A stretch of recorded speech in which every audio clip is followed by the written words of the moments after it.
नमस्कार, मैं हूं आशीष त्रिपाठी आपके साथ और न्यूज 18 मध्य प्रदेश छत्तीसगढ़ पर अब वक्त हो चला है विस्तार पूर्वक खबरों पर नजर डालने का। पन्ना में एक सड़क हादसे का मामला सामने आया, जहां पर इस हादसे में 5 लोगों के घायल होने और 2 लोगों की गंभीर रूप से चोटिल होने की जानकारी मिल रही है। दरअसल डंपर ने टक्कर मारी थी और कार सवार 5 लोग इसमें घायल हो गए, जिसमें 2 की हालत गंभीर बनी हुई है। बागेश्वर धाम से ये सभी लौट रहे थे और घायलों को पन्ना जिला अस्पताल में भर्ती कराया गया। आपको बता दें कि 5 की हालत यहां गंभीर बनी हुई है, दो की हालत गंभीर बनी हुई, जबकि 5 लोगों को चोट आई है। बागेश्वर धाम से ये सभी लौट रहे थे और पन्ना में दुर्घटनाग्रस्त हो गए। हादसे के बाद स्थिति काफी गंभीर हो गई 2 लोगों की चोट लगने की वजह से और उन्हें हॉस्पिटल में एडमिट कराना पड़ा। ये देखिए, उस गाड़ी में जिसमें वो सवार होकर जा रहे थे, दुर्घटना के चलते 5 लोगों को चोट आई है, जिसमें से 2 की हालत काफी गंभीर बताई जा रही है।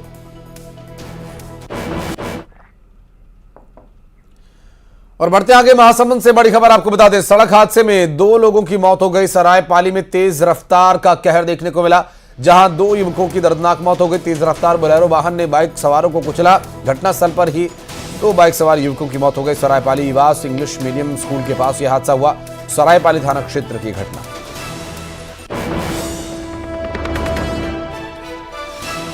यह हादसे की तस्वीरें, हादसे के बाद की स्थिति आप देखिए तस्वीरों में, जहां 2 युवकों की इस हादसे में दर्दनाक मौत हो गई। और ये जो हादसा हुआ, दरअसल रात के वक्त हुए इस हादसे में 2 बाइक सवार जिनकी जान चली गई।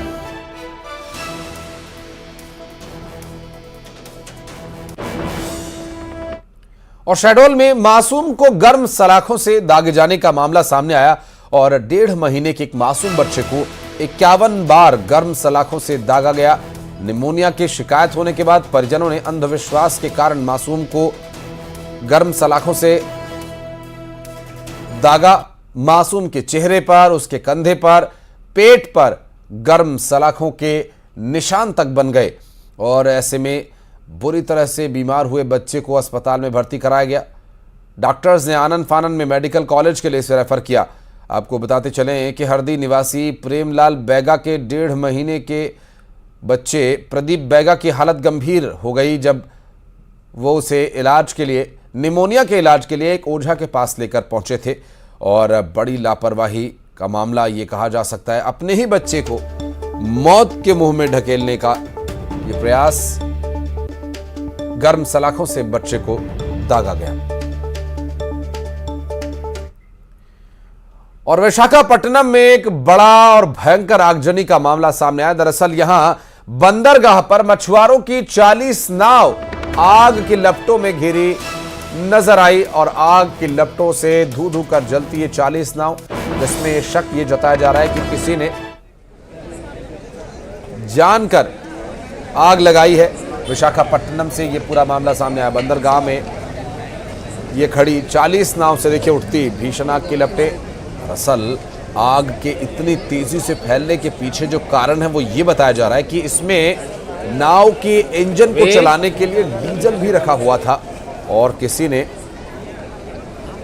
बदमाशी के चलते या किसी सोचे समझे रणनीति के तहत इसे आग लगाई, ऐसे आशंका जताई जा रही है। और डीजल ने जब आग पकड़ी तो वो धू धू कर जलने लगा और देखिए देर तक और दूर तक आग की लपटें दिखाई दी। और डीजल में जब आग लगी तो आप अंदाजा लगा सकते हैं कि फिर डीजल और नाव, जो कि यहाँ पर बेहद भयानक ये आगजनी का मामला था। विशाखापट्टनम में बंदरगाह पर खड़े 40 नाव, जो कि मछुआरों की ये नाव थी, मछली पकड़ने के लिए वो इसे लेकर समुद्र में जाते थे। और ऐसे में ये जो तस्वीरें सामने, हालांकि इसमें किसी जनहानि की कोई बात नहीं कही जा रही है, जनहानि का कोई तथ्य सामने नहीं है, जो कि एक राहत की बात कही जा सकती है। और इस बीच भोपाल से बड़ी खबर आपको बता दें, संगम टाकीज के पास एक गुमटी में आग लग गई। दमकल की टीम ने मौके पर पहुंचकर आग पर किसी तरह से काबू पाया और बड़ा हादसा होने से टल गया। बड़ा हादसा इसलिए भी कहा जा सकता था क्योंकि पास ही में एक जगह फायर क्रैकर यानी पटाखों की दुकान थी और अगर ये आग उस दुकान तक पहुंचती तो स्वाभाविक रूप से बड़ा हादसा ये हो सकता था। हालांकि वहां संगम टॉकीज के पास इस गुमटी में आग कैसे लगी, यह अभी तक स्पष्ट नहीं हो पाया है।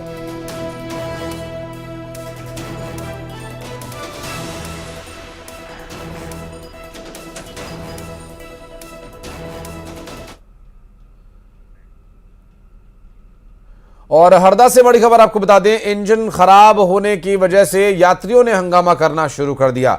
बताते चलें कि महानगरी एक्सप्रेस के इंजन का प्रेशर पाइप लीक हो गया और टिमरनी स्टेशन पर इंजन बदलकर ट्रेन को रवाना किया गया और ट्रेन में बार बार आ रही खराबी से स्टेशन पर यात्रियों ने जमकर हंगामा किया।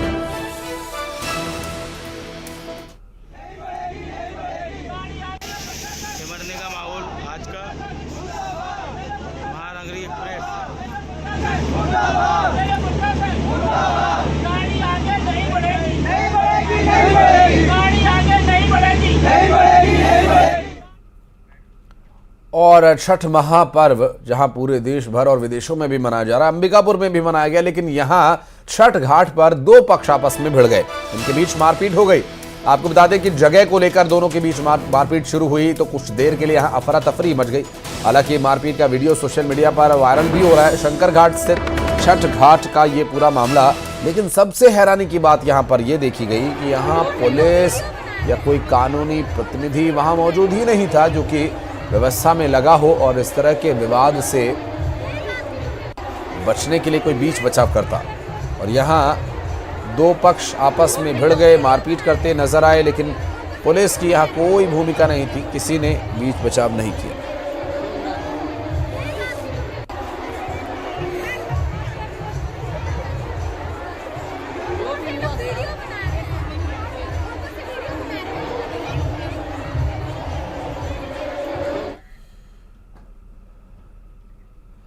और अब बात करेंगे वायु प्रदूषण की। राजधानी की हवा दिवाली वाली रात से भी ज्यादा प्रदूषित हो चली है।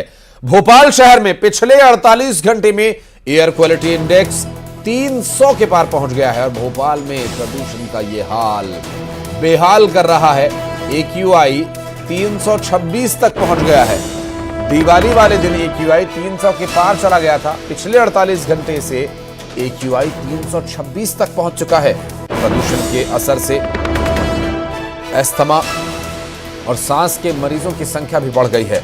उज्जैन की बात करें तो 247, जबलपुर में 106, ग्वालियर में 207, इंदौर में 236 दर्ज किया गया है। और एयर क्वालिटी इंडेक्स की स्थिति यहां ऐसी हो गई है कि अब सांस लेना भी मुश्किल हो चला है। दिवाली की रात या दिवाली के अगले दिन सुबह जो AQI था उससे भी हालत और ज्यादा बिगड़ती नजर आ रही है, क्योंकि दिवाली वाली रात ऐसा कहा जाता है कि बहुत ज्यादा पटाखे चलते हैं, इस वजह से एयर क्वालिटी खराब हो जाती है। अब यहाँ कौन से पटाखे चल रहे हैं जो एयर क्वालिटी इतनी खराब स्थिति में पहुंच गई है कि लोगों को सांस लेने में भी परेशानी हो रही है? सवाल गंभीर है।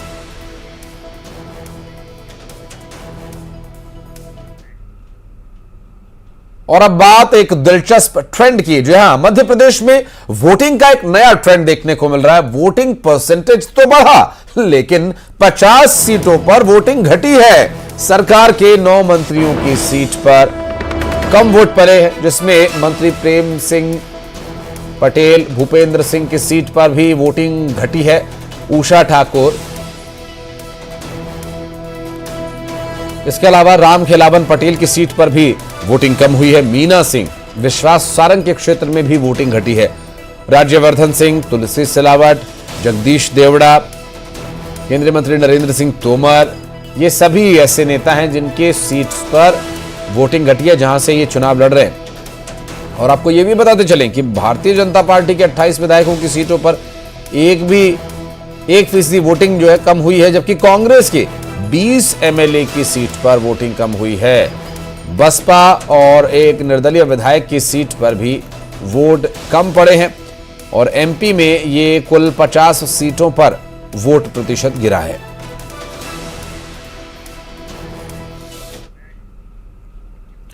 और श्योपुर में निर्वाचन आयोग के निर्देशन पर EVM मशीनों को जिला मुख्यालय के पॉलिटेक्निक महाविद्यालय में बनाए गए स्ट्रांग रूम में सुरक्षित रखवा दिया गया है, लेकिन कांग्रेसियों को EVM मशीनों में गड़बड़ी होने का डर सता रहा है।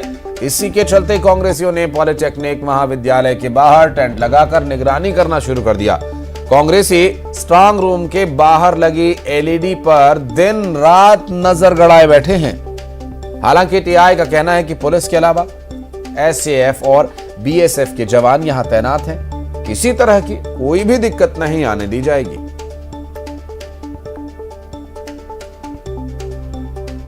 दिशा निर्देश अनुसार यहाँ पे स्ट्रांग रूम की व्यवस्थाएं लगाई गई हैं और 3 लेयर में लगाई गई हैं। और सबसे अंदर में बीएसएफ है, बीच में एसएफ है और गेट पर अपने जिला बल के फोर्स लगे हुए हैं और बाहर भी बाउंड्री के बाहर भी अपने जिला बल के जवान लगातार गश्त कर रहे हैं और रात में भी राउंडिंग करते रहते हैं, दिन में भी राउंडिंग। चलिए बढ़ते हैं आगे और बात करेंगे मंडला जिले के 945 बूथ्स के ईवीएम को कड़ी सुरक्षा में पॉलिटेक्निक कॉलेज में सील करके रखा गया है। और आपको बताते चले कि इनकी सुरक्षा के लिए बड़ी संख्या में फोर्स के जवानों को 2 चरण में तैनात भी किया गया है। और कड़ी सुरक्षा के बावजूद कांग्रेस समर्थक और मंडला विधानसभा से कांग्रेस प्रत्याशी डॉक्टर अशोक मरसकोले को चिंता सता रही है। इसलिए वो स्ट्रांग रूम के बाहर टेंट के नीचे सीसीटीवी कैमरे की लगातार निगरानी कर रहे हैं। और कांग्रेसियों और प्रत्याशी का ये कहना है कि वे इस बार कोई भी रिस्क लेने के मूड में नहीं है, इसलिए स्ट्रांग रूम के बाहर वो ईवीएम की निगरानी कर रहे हैं।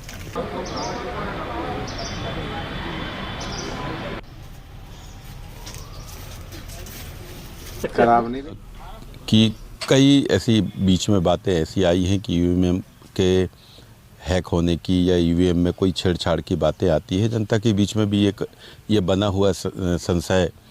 तो हम अपनी तरफ से जो संभव है कि कम से कम हमारा यहाँ पर पोलिंग के बाद में जो मशीनें आई हैं तो उनको हम अपने निगरानी में हम देख सकें ताकि किसी भी प्रकार की कोई ऐसी संशय की स्थिति ना बने। और भिंड की अटेर विधानसभा के किशुपुरा मतदान केंद्र क्रमांक 71 पर 21 नवंबर को दोबारा मतदान होगा। मुख्य निर्वाचन अधिकारी अनुपम राजन ने आदेश जारी किए हैं। मतदान सुबह 7 बजे से शाम 6 बजे तक किया जाएगा। वोटर्स के बाएं हाथ की मध्यमा अंगुली में स्याही लगाई जाएगी। आपको बता दें कि सहकारिता मंत्री डॉक्टर अरविंद सिंह भदौरिया ने चुनाव आयोग से शिकायत कर आधा दर्जन से ज्यादा पोलिंग स्टेशंस पर रीपोल की गुहार की थी। उन्होंने पोलिंग स्टेशन के अंदर का वीडियो जारी किया था और अब ऐसे में दोबारा से यानी रीपोलिंग होगी, वोटिंग दोबारा होगी। यहां पर 6 बजे तक संपन्न किया जाएगा।